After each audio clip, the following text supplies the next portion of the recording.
Hello everyone, welcome back to my channel. तो यहाँ हम 29 जून के द हिंदू में देखेंगे कि आज क्या क्या पढ़ना है। तो चलिए स्टार्ट करते हैं।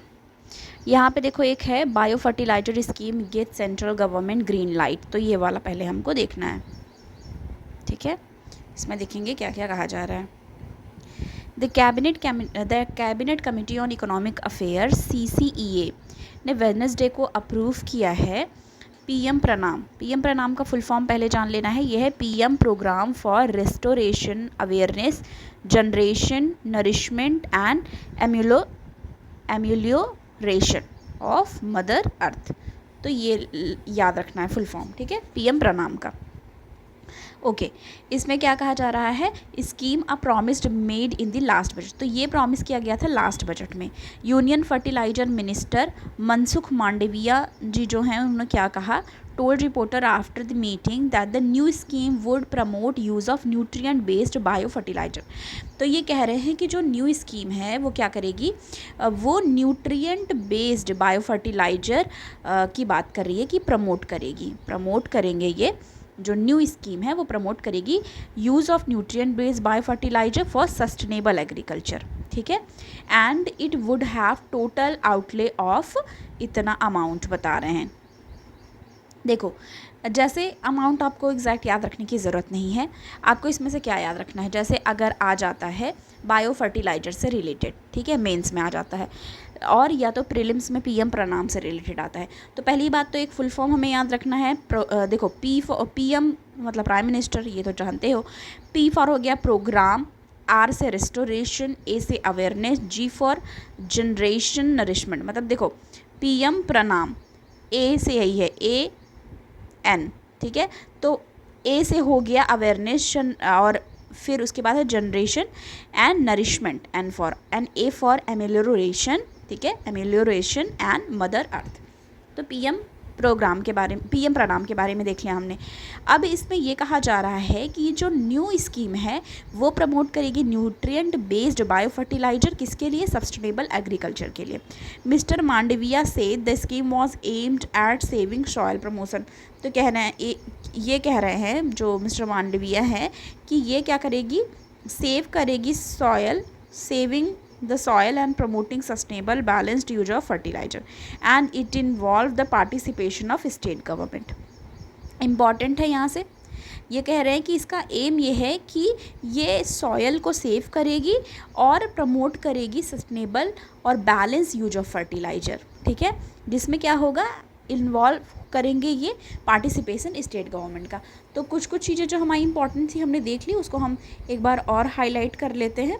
पहला तो हमने देख लिया, दूसरा पीएम प्रणाम याद रखना है आपको, तीसरा ये प्रमोट कर रहे हैं न्यूट्रिएंट बेस्ड फर्टिलाइजर का सस्टेनेबल एग्रीकल्चर के लिए, तीसरा इनका एम क्या है, प्रमोट करना sustainable balanced use of fertiliser, और पार्टिसिपेशन किसका, स्टेट गवर्नमेंट का। तो ये बहुत ही इम्पॉर्टेंट है हमारा, इसको हमें याद रखना है। सेकंड हम देखेंगे, और हमें कौन सा पढ़ना है। देखो यहाँ पे एडिटोरियल वाले पेज पे एक आया हुआ है इधर, EPFO must simplify process for member of avail higher pension. तो ये हम देखेंगे, इसमें क्या कहा जा रहा है, the move by employees provident fund organisation EPFO to extend the dealing for third time the employees and pension for exercise the joint option for higher pension of limited relief as several issues outcome of Supreme Court judgment November 2022 validity amendment made in 2014 employment pension scheme EPS। अब इसमें कहा जा रहा है those who retired, मतलब जो retire हो गए हैं सर्विसेज से prior to September 1, 2014, and those who left service after date, those who are still in service, nearly 16 lakh applicant have received so far। तो ये है पहला, union law and employment ministry which oversees the EPFO told standing parliament committee concerned early this year that implication of court verdict on EPS had not been forced in। तो ये एक तरीके से pension fund और ये सब बताया जा रहा है। इसमें कहा जा रहा है as the calculated on EPFO website only indicate that amount to be transfer it timely to EPFO give a indicative figure of the pension at least of the applicants. तो बस ये पेंशन का मामला चल रहा है EPFO का, तो ये ऐसे ही बस जानना है। नेक्स्ट हम देखेंगे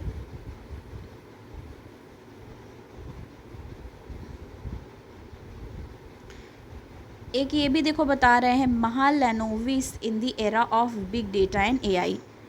थोड़ा सा हम देखेंगे स्टोरी क्या बता रहे हैं। इसमें है professor PC महालेनोविस who introduced statistics of India, a scientist whose absence is felt dearly even today. Mahalanobis lifelong courtship and statistics to unwearing the fearless leadership to advance the statistics and survey culture in India. Founding of the Indian Statistical Institute of mighty monument of handicraft and this nurturing generation of our study. There is a little bit doubt that India is Mahalanobis era 5 decades prior to the passing June 28, 1972। तो मतलब इस तरीके से वो big data बता रहे हैं कि जो महालेनोविस एरा है in the era of Mahalanobis in the era of big data and AI। अभी मोस्ट ऑफ दी चीज़ें किस पे बेस्ड हो गई हैं, AI पे। तो उसकी बात करें, ये जो प्रोफेसर हैं ये कोलकाता के हैं, इंडियन स्टैटिस्टिकल इंस्टीट्यूट के। बिग डेटा की बात की जाए, एज ऑफ बिग डेटा, तो इसमें बताया जा रहा है कि ओवर द पास्ट 20 ईयर कि पिछले 20 सालों से there has been a global shift देखने को मिला है नेचर ऑफ डेटा में एंड स्टैटिस्टिक्स में, ठीक है। With advent of internet and virtually everything confined to a internet of thing. तो IoT पे सब चीज़ें डिपेंड है, IoT पे सब चीज़ें डिपेंड है। पहले आपको याद होगा कि मोस्ट ऑफ द आर्टिकल्स जो भी आते थे वो इंटरनेट ऑफ थिंग्स पे रहते ही रहते थे। There has been a flood of data, most of it's junk. We now have much more data than what available technology can leverage. This is widely perceived as the era of big data. Another significant yet related issue is how artificial intelligence transforming our lifestyle, कि किस तरीके से AI transform कर रही है हमारी life को। The state of society is precarious, one can wonder how Mahalanobis a statistical doyen and key feature in Indian development in Indian democracy would have responded to big data related craziness and AI driven revolution. Historically, data offer appear to be big when available technology is that time fall to analyze it. तो ये कह रहे हैं कि जो data है वो कई बार ऐसा दिखता है कि वो बहुत ही बड़ा है जब एक ऐसी टेक्नोलॉजी अवेलेबल नहीं होती है जो इसको एनालाइज कर पाए। Mahalanobis also encountered a big data problem, कह रहे हैं जो महालेनोविस हैं उनको भी एक प्रॉब्लम हुई थी, बिग डेटा प्रॉब्लम हुई थी। When he large scale survey it dead lost of data and who need to be look into the effective planning. तो ये तो होता ही है, अभी तो आपको सारी चीज़ें बहुत ही ईजिली हो जा रही हैं कंप्यूटर और इन सब चीज़ों के मदद से। अभी तो AI आ गई है, ChatGPT आ गई है, तो कुल मिला के वही बताने की कोशिश यहाँ पे हुई है। ओके, नेक्स्ट देखेंगे। नेक्स्ट हम आ जाएंगे, ये हमारा टेक्स्ट एंड कॉन्टेक्स्ट वाला पेज है, इस पे देखते हैं क्या आया है। Changing economy of rural West Bengal, तो हमें स्टेट स्पेसिफिक नहीं पढ़ना होता, ये आपको पता ही है। नेक्स्ट हमारा देखेंगे हम, एक यहाँ पे हमारा इम्पॉर्टेंट ये भी थोड़ा दिख रहा है, NOTTO NOTTO warns against online promotion of organ trade. तो इससे रिलेटेड देखेंगे क्या कहा जा रहा है। इसमें कहा जा रहा है national organ tissue transplant organisation NOTTO ने इशू किया है warning against private website and social media platform के जो प्रमोट कर रहे हैं promoting and offering organ for trade, मतलब वो ऑर्गन के लिए बोल रहे हैं, जैसे कुछ बोलते हैं कि इनको ज़रूरत है और फिर उसका ट्रेड कर रहे हैं। The NOTTO has written a principal secretary health of every state and UT seeking strict monitoring of step to prevent organ trafficking, जिससे प्रिवेंट किया जा सके ऑर्गन ट्रैफिकिंग को। Okay, in a communication In a communication this week the organization said online promotion was in violation. बोला जा रहा है कि ऑनलाइन प्रमोशन जो है वो वायलेशन है प्रोविज़न का, प्रोविज़न ऑफ किसका, transplantation of human organ and tissue act 1994 and rules का. ओके अब इसमें और क्या कहा जा रहा है, सच एक्टिविटीज़ वर पनिशेबल ऑफेंस अंडर, ये पनिशेबल ऑफेंस होता है under section 18 of the act with fine ranging from 20 lakh to 1 crore and imprisonment for 5 to 10 years. Keeping in view the gravity of matter, you are requested to take necessary step of prevention and control of organ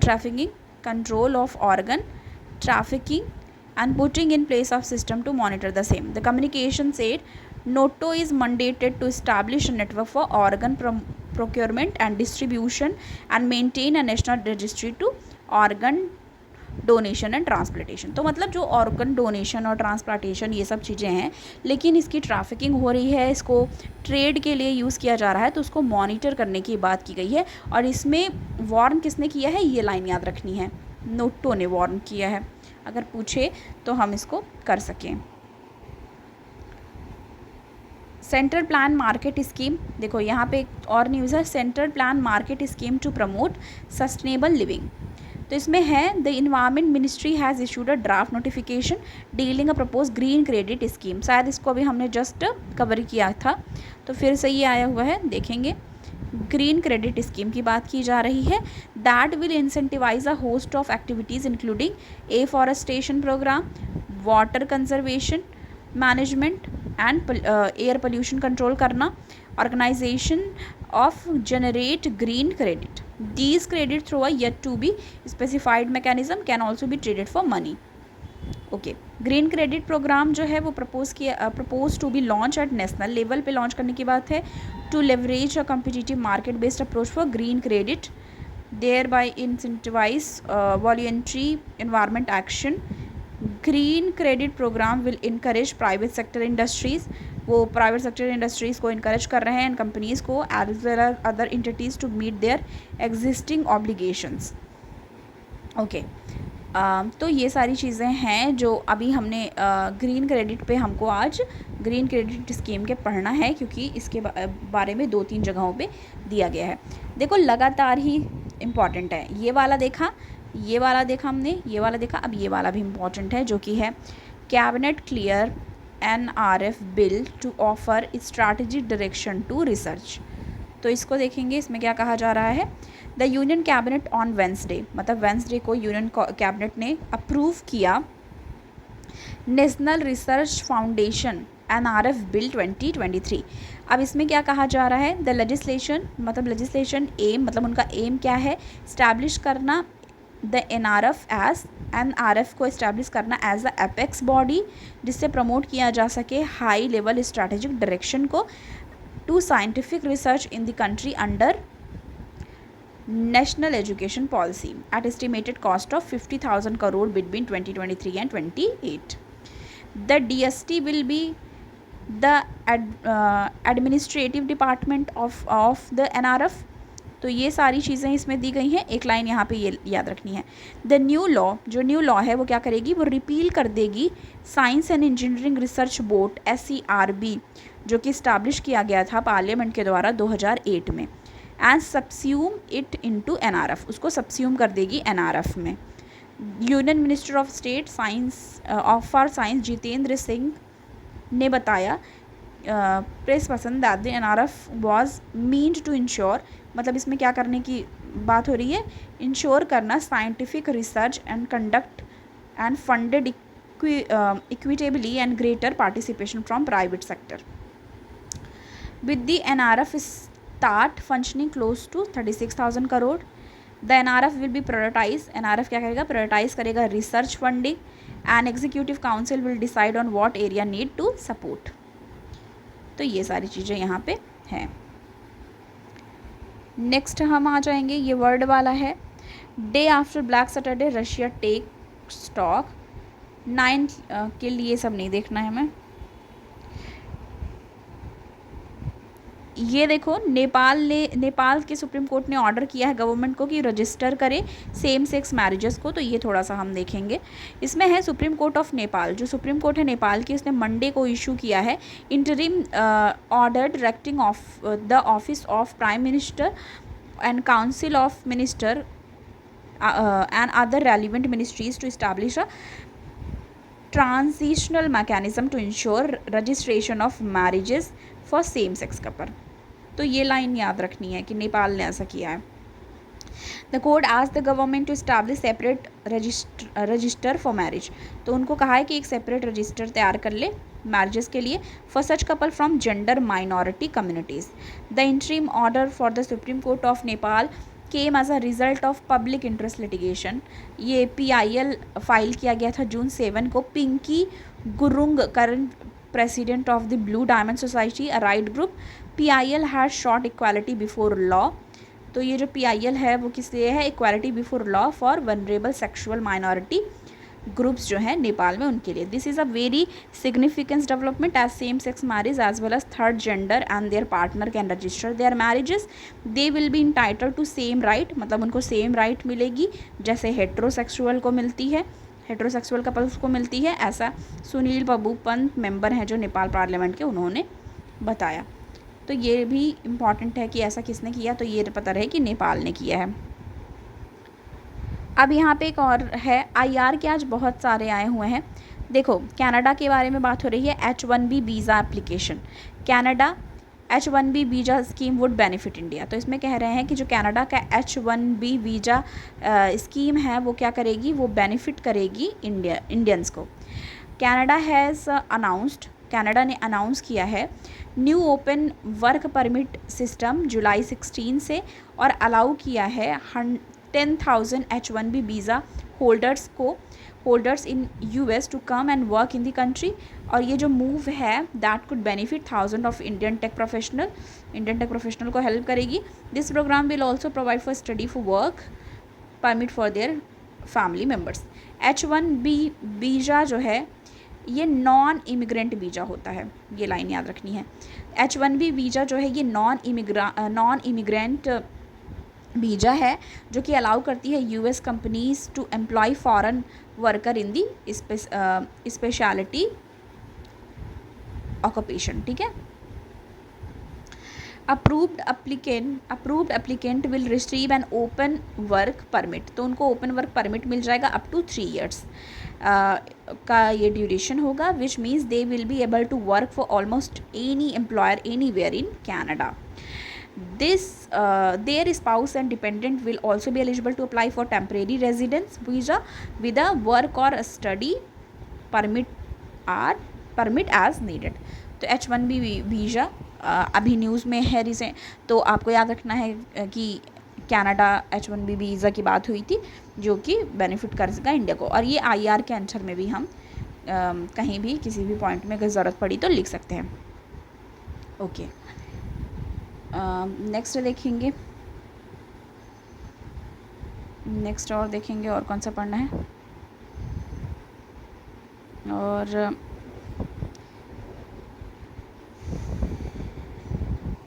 ये अभी बस ऐसे ही याद रखना है, India to tour Ireland in August. बाकी जब हो गई टूर तो हम डिस्कस करेंगे, उस समय आगे आ जाएंगे।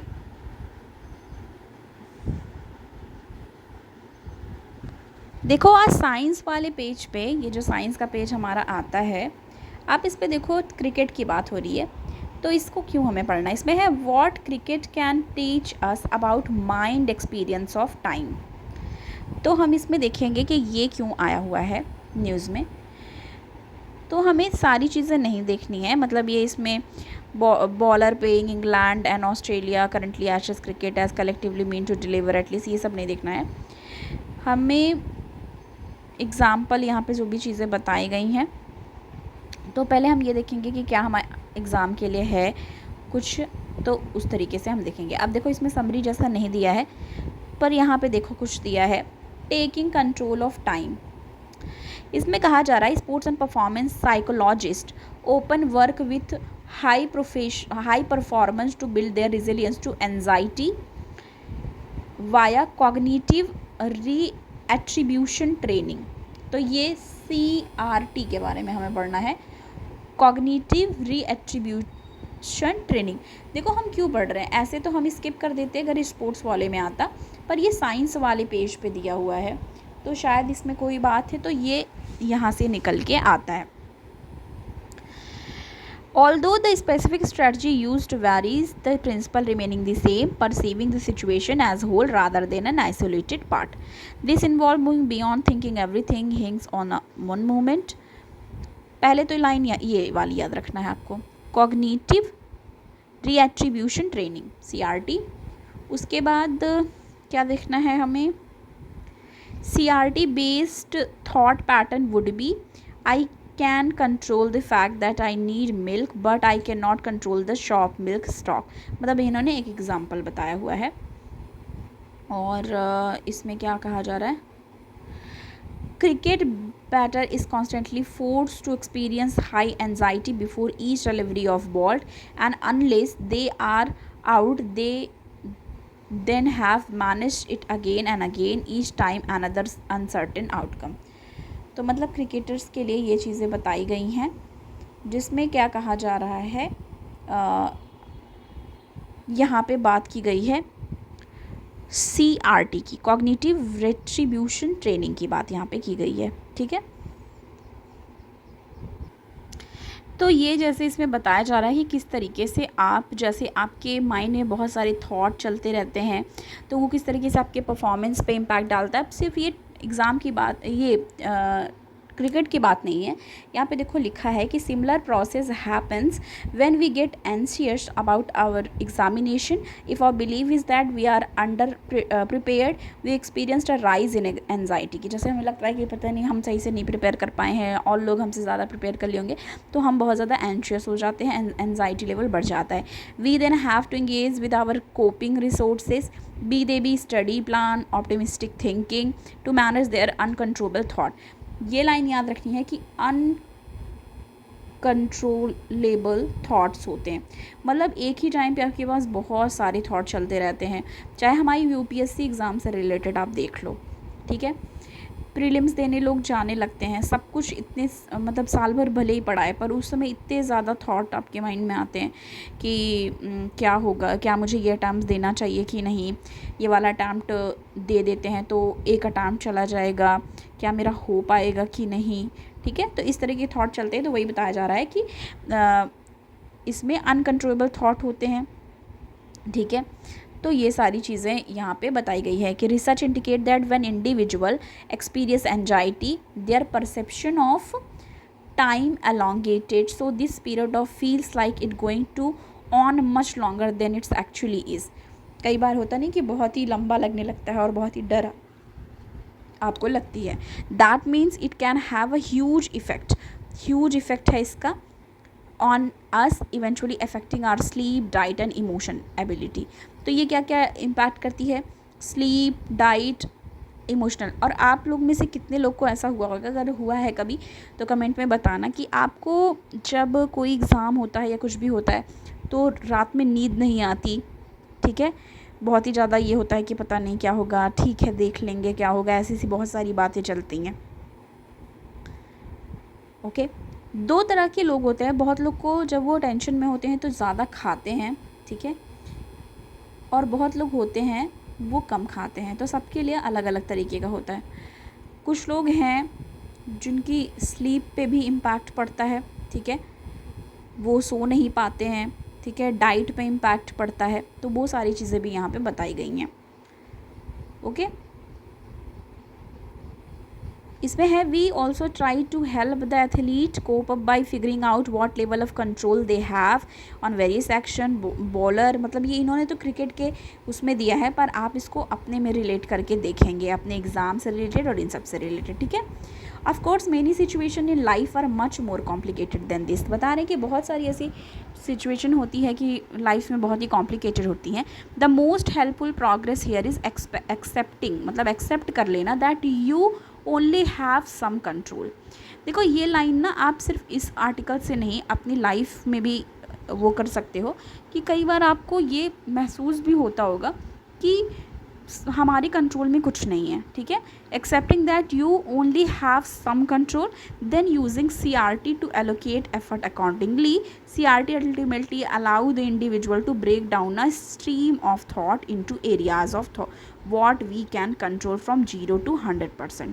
तो इसमें ना थॉट को कंट्रोल करने में, देखो एनजाइटी कब होती है, एनजाइटी तब होती है जब आपके दिमाग में एक ही टाइम पे बहुत सारे थॉट आते हैं, तो और आप अपने थॉट को जब कंट्रोल नहीं कर पाते हो तो पैनिक अटैक्स, एनजाइटी लेवल जब बहुत ज़्यादा बढ़ता है तो पैनिक अटैक्स भी आते हैं।